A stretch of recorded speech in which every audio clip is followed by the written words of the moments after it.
Well,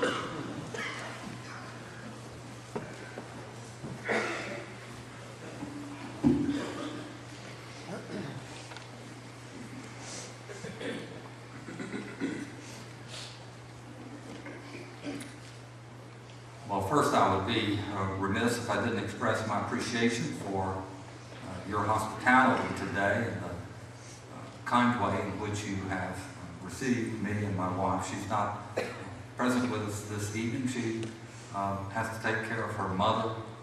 At stated times, her mother is 95 and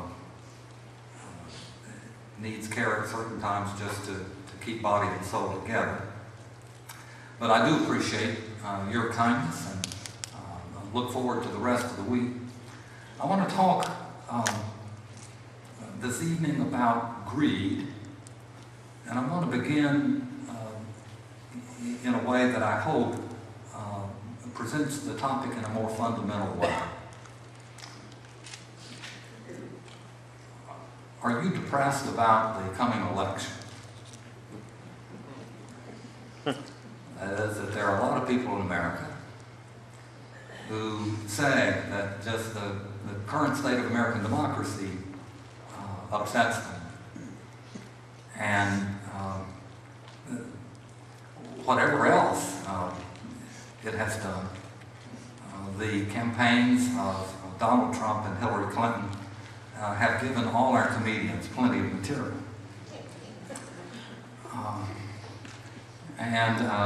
I teach, among other things. I spent 5 years as an adjunct professor of law at the University of Tennessee. I never made my living doing that. It was always just a charity thing. I taught for them. They gave me money. I gave it back to them. And in return, I got the chance to buy better season football tickets. What a deal. But at Free-Harden, one of the courses that I teach every other year is the American legal tradition. And so I have thought some about this whole business of our Constitution and whether our system is working well. And it seems to me that we may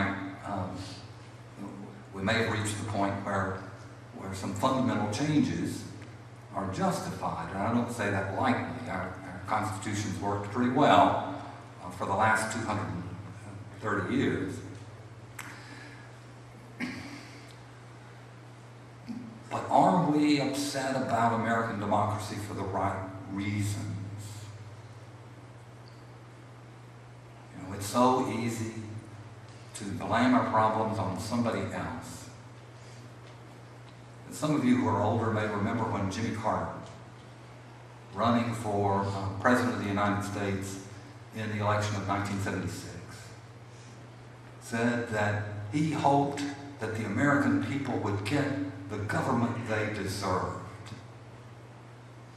And even as a young man in 1976, my response was, "Oh, please God, no. We want something better than that." In a democracy, it's obvious, but probably in human experience, it's always true in one way or another that people get the government that ultimately they choose. Think about the way in which our politicians have begun to cast public issues. And the one on which I would, because of tonight's topic, focus on tonight, is this business of the 1%. Are you outraged that somebody has something you don't have? Not that you don't have enough. Not that there's any want. But somebody has more. Isn't that terrible?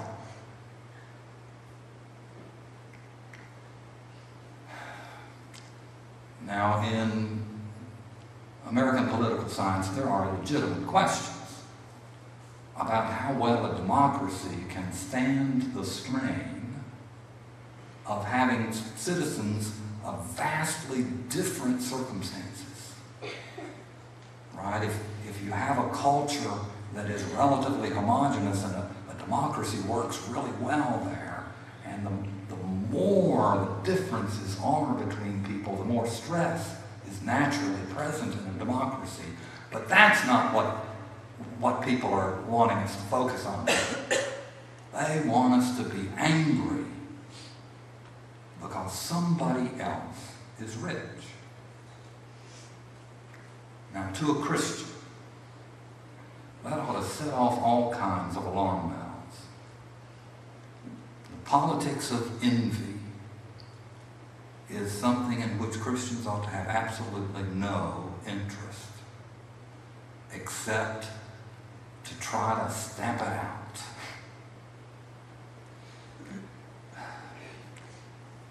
Our culture somehow has grasped this idea that everybody, that it's right for us to resent people who are born in more fortunate circumstances than we are materially. Or have become wealthy. And sometimes people become wealthy for reasons that have nothing to do with hard work. Right? I knew a fellow who owned the farm where two interstates crossed. Right? He didn't buy that farm thinking about where the interstates were going. He became rich because the interstates crossed on his farm. The farmer 10 miles away didn't profit. He was lucky. Or if you think of providence, but it wasn't his skill or character that made him rich. Does that upset you?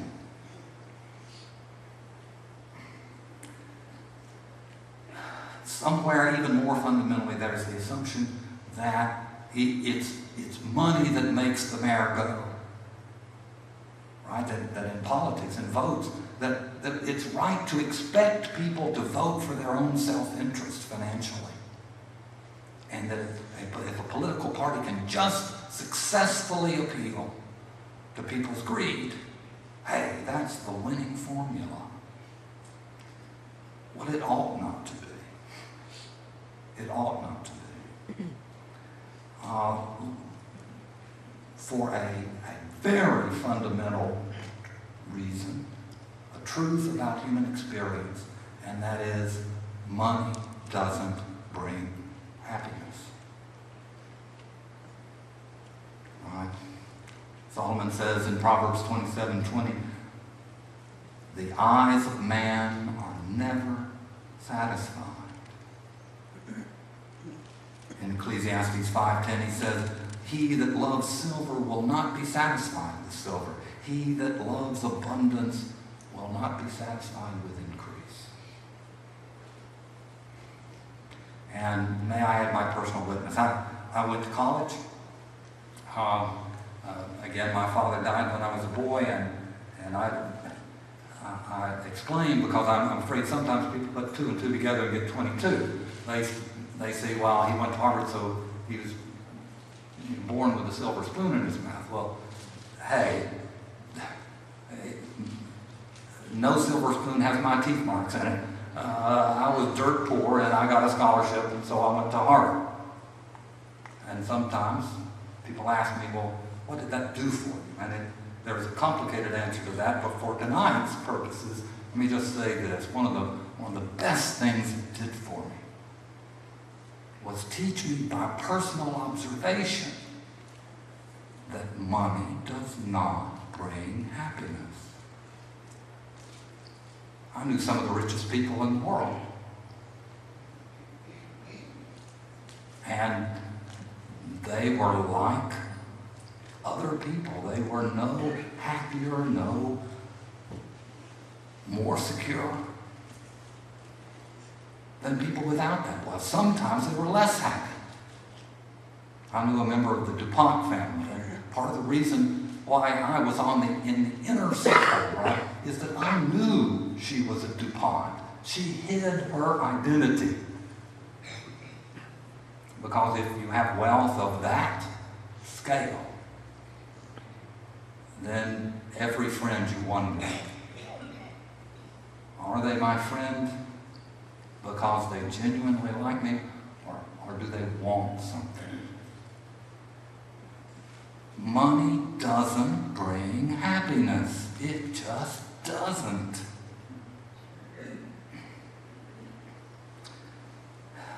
In Ecclesiastes 5, verse 13, Solomon says, "A sore evil I've seen under the sun, riches kept by the owners thereof to their own hurt." A family that I knew very well, that I loved very much, in the stock market mini crash in 1973-74, the most severe one after the Great Depression until 2008, 2009, they were losing $1 million a day as the stock market went down. And they wanted me to feel compassion for them. And I said, no. Right? The only way that you can lose $1 million a day is to have lots and lots of millions of dollars. And it won't hurt you to have fewer. Sometimes we own things and they end up owning us. And so Paul writes to the young Timothy in 1 Timothy chapter 6, beginning with verse 8. Having food and clothing, let it be enough for these things. But those who wish to be rich fall into temptation and a snare, and many foolish and hurtful lusts, which plunge men into destruction and loss. For the love of money is the root of all sorts of evils, which some, having coveted, have been led away from the faith and pierced themselves through with many sorrows.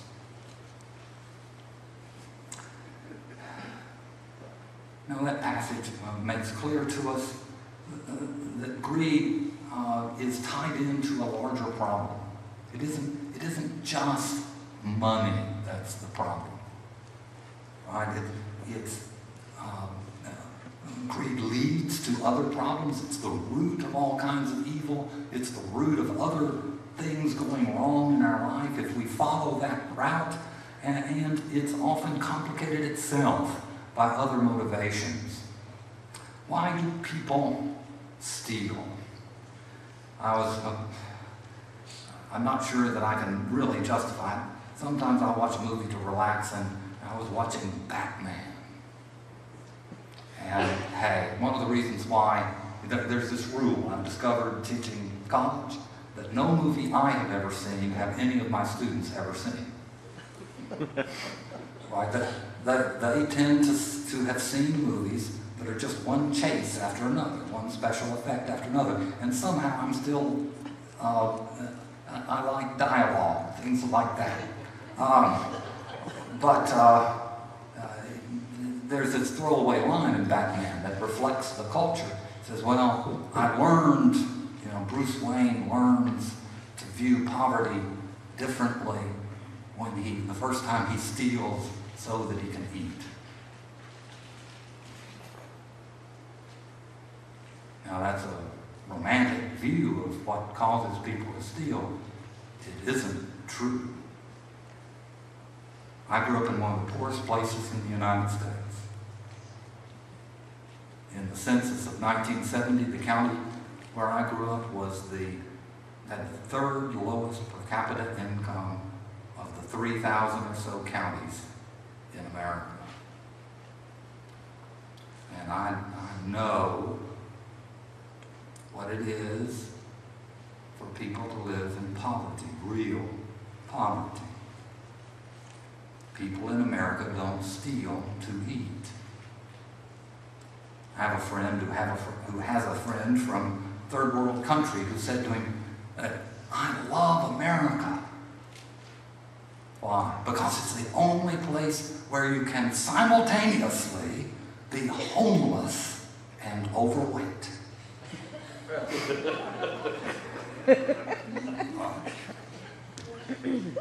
There are no overweight, homeless people lying on the streets of Calcutta.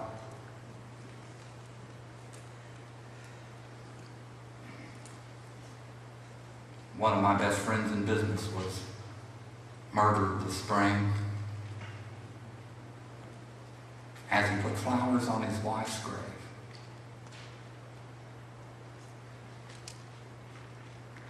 By two men who were drug addicts,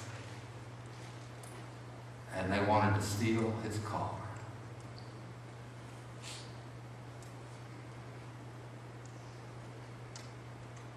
Sometimes people want money so they can feed their addictions. Sometimes they want money so that they can look nice.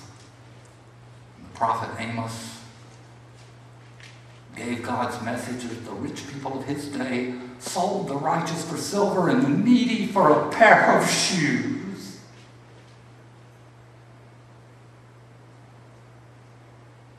Sometimes people want money so that they can appear to other people that they're better than other people, be admired or envied by other people. And those of us who are Christians, you realize how important it is for us not to be enablers.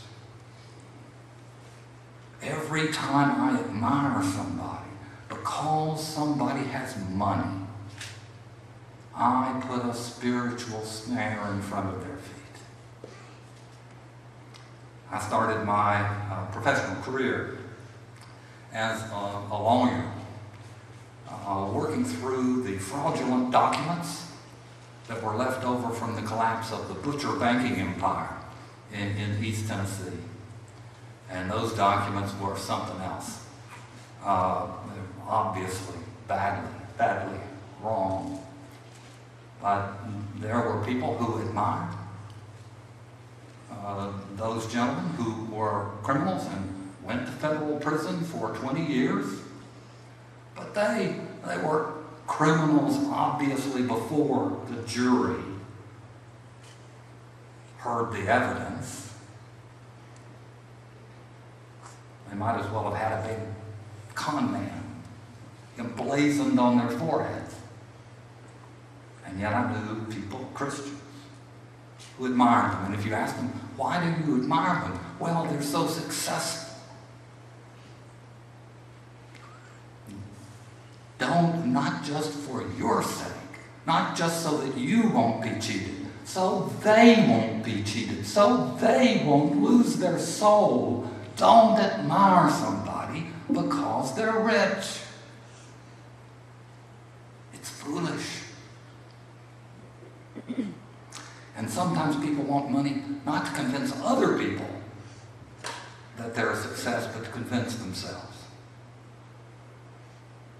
Right? To be able to say at the end of the day, well, my life must make sense. Even though I'm lonely, even though all my human relationships are a mess, even though I see no real happiness around me, my life must be a success because I've got a lot of money. And other people don't. Now, the sooner that we learn in life that money doesn't bring happiness, the better. And I feel privileged that I was able to see that firsthand as a very young man. If you look at the biblical teaching about money and greed, you see that the Bible weaves it into the discussion of fundamental human psychology. So in the Ten Commandments, thou shalt not covet. What shall you not covet? Your neighbor's land, but also your neighbor's wife. Lust is a kind of near moral cousin to greed. The fundamental problem is this business of setting our happiness on getting something that doesn't belong to us.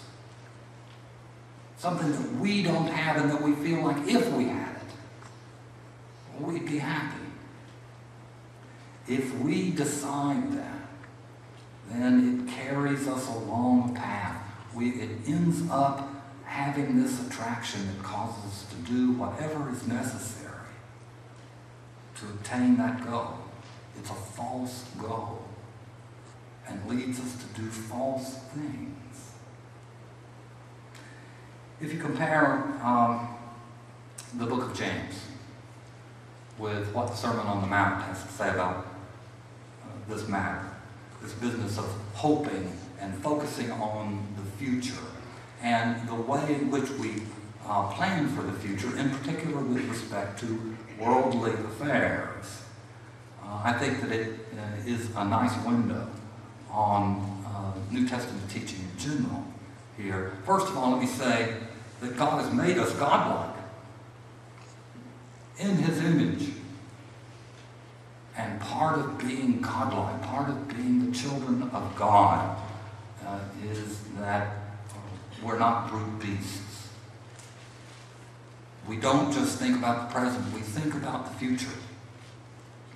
So as Samuel Johnson said, the natural progress of the human imagination is not from pleasure to pleasure, but from hope to hope.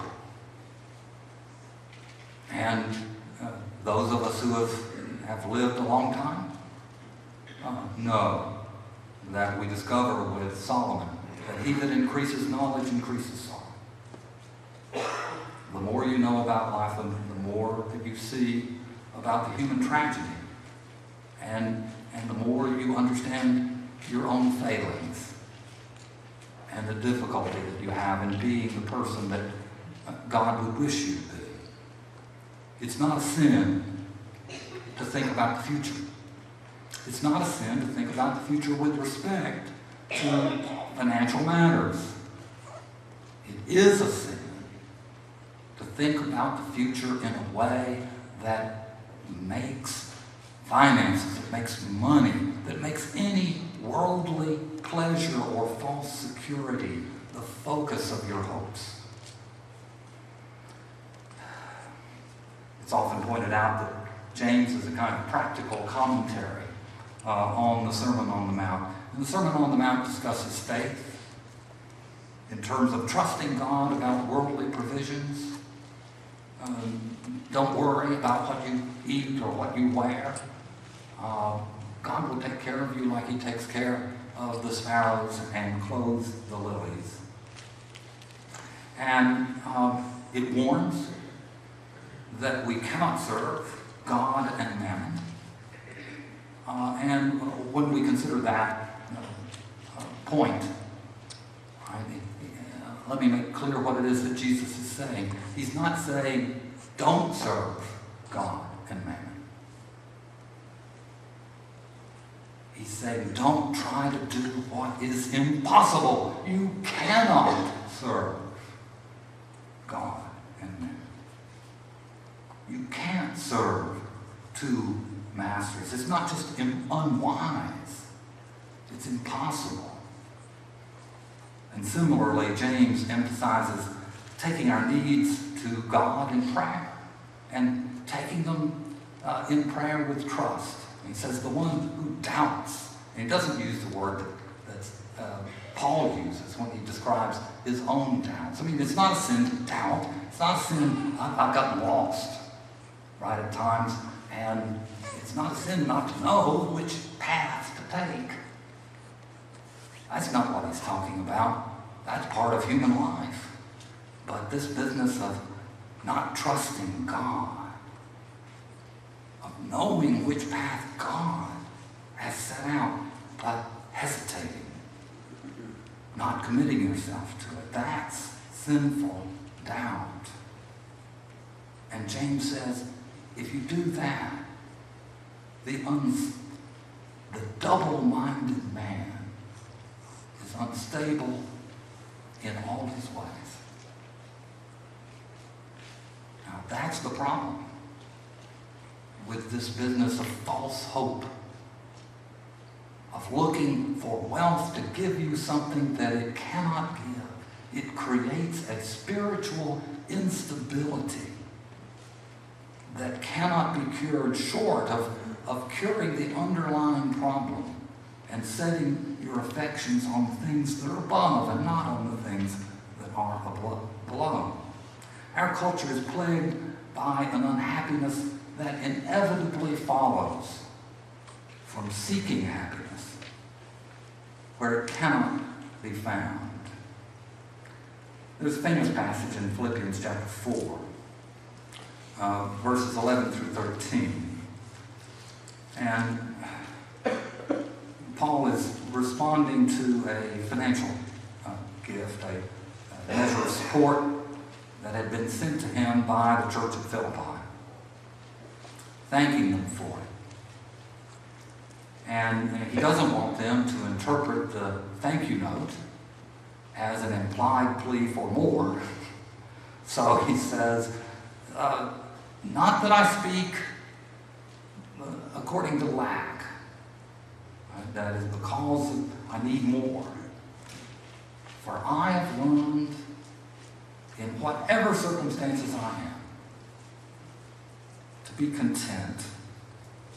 I want to come back and talk about that word content in a minute. But for right now, I've learned to be content. I know both to be humble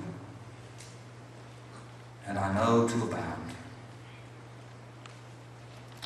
In every circumstance and in all things, I have learned the secret, both to be satisfied and to hunger, and to abound and to need.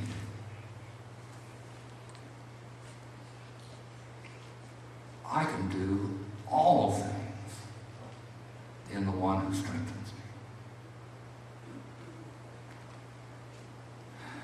Now, as I say, I'm coming back to that word content.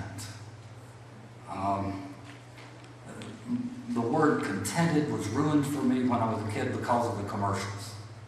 Right? Borden's milk contented cows.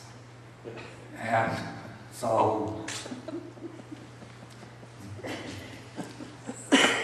content isn't what the Greek says. And it's perhaps important here to emphasize exactly what Paul's expressing. If you looked at that word, what it literally says is self-sufficient.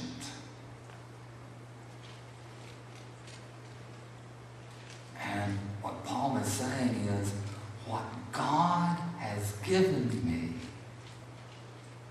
is enough. Right? If he gives me more, that won't be too much. But whatever it is that God gives me, that's enough. Because I trust that is reckoned to a man according to what he has and not according to what he has not. That God will not ask me to do that which I'm incapable of doing. And I trust that he will not give me gifts uselessly. I can do all things through the one who strengthens me. What God gives me is enough. And the way that Paul expresses it is very vivid. He says, I have learned the secret. Why does he say it's a secret? Well, perhaps because so few people learn. Again, those of us who are older have probably known somebody in our personal lives who has spent his or her whole life trying to find happiness by changing their circumstances, trying to find happiness by accumulating wealth, and learning only at the end, better to learn it at the end than never learn it, but learning it only at the end, when life has been wasted, that happiness cannot be found, where they have spent their life searching. It's always been true. God, through the prophet Isaiah, said, "Why do you spend money for that which is not bread, and your labor for that which does not satisfy?"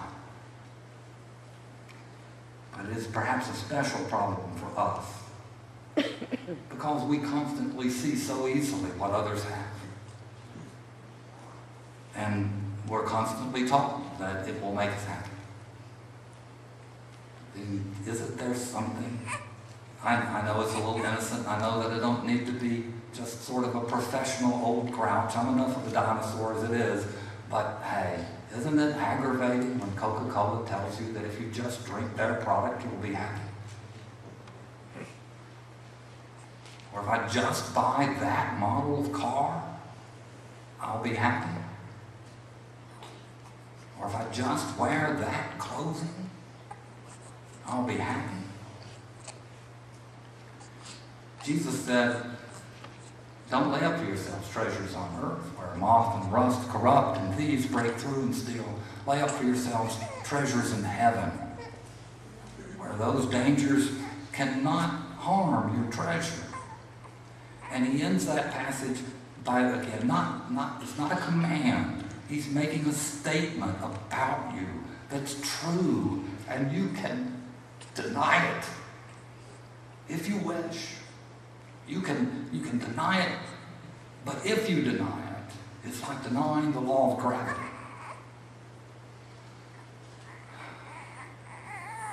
Where your treasure is, there will your heart be also. When I was a little boy, I was the youngest of 5 brothers, and so the fact that I survived is, some indication that the age of miracles may not have passed. But the brother closest to me, I remember very distinctly, one afternoon, he decided to fly. And he got a cape, right? I don't know how old we were, maybe 3 and 5. And he got a cape, and we had a sort of ranch house bedroom where we all slept, or you could think of it as a prison cell. And we push all the beds together, and he gets to one end of the beds, and he runs through the beds, and he flies. Very briefly. It didn't work. Because the law of gravity doesn't care that you don't believe in it. It doesn't change because you wanted it otherwise. And there's a law of the human heart that is just as certain. Where your treasure is, there will your heart be also. There's a pearl of great price that Jesus says is worth trading everything else to obtain. He offers you that chance, and it comes at a price. And that price is everything. You can't be in the middle on this. You can't serve God and mammon. If you've not made that trade, if you haven't accepted his bargain of grace and happiness and peace in return for your life, we encourage you to do so, to proclaim your faith in him and reflect it in baptism. If you need to renew that in a public way and ask for the prayers of the church, we encourage you to come as we stand and sing.